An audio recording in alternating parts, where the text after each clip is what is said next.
alhamdulillahi rabbil alamin allahumma salli ala sayyidina muhammad sallallahu alayhi wa sallam demal yow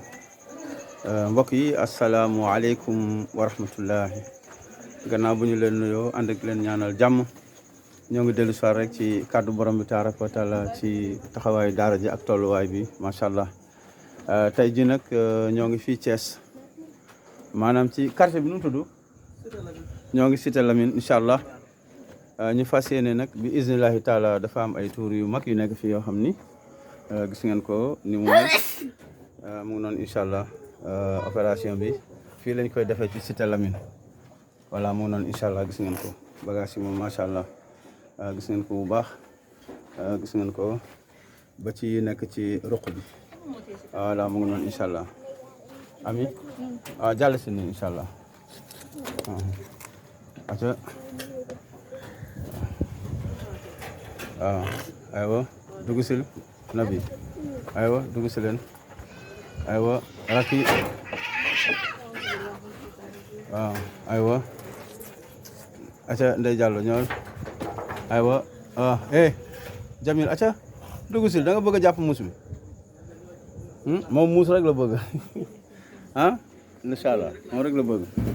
aca macha allah gis ngeen xale yi ñu ngi ci liggéey bi ñu ngi dugal fatu incha allah ban heure moo jot ni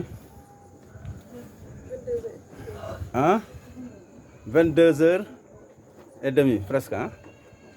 mu ngoog 23h moins alhamdulilah macha allah tey mooy ban bésati encore tey la dimanche tey la samedi fii ci cité Lamine fi la mbir mi xewe tey mu ngoog incha allah équipe baa ngoog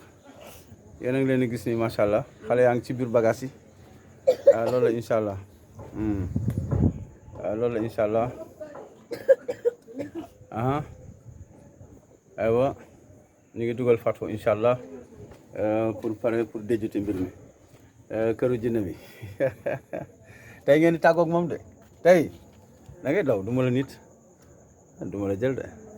loolu la incha allah xam naa ne bëgguloo feeñ ci bagage yi quoi kenn du la ci boole da ngay moytu yéen ñëpp a ngi mbas quoi da ngeen di bañ gaay xamel daara ñoo koy dindi daara kennal yàlla fii ci cité Lamine ci tey samedi le lan tey le 27 macha allah macha allah mu ngi noonu incha allah aca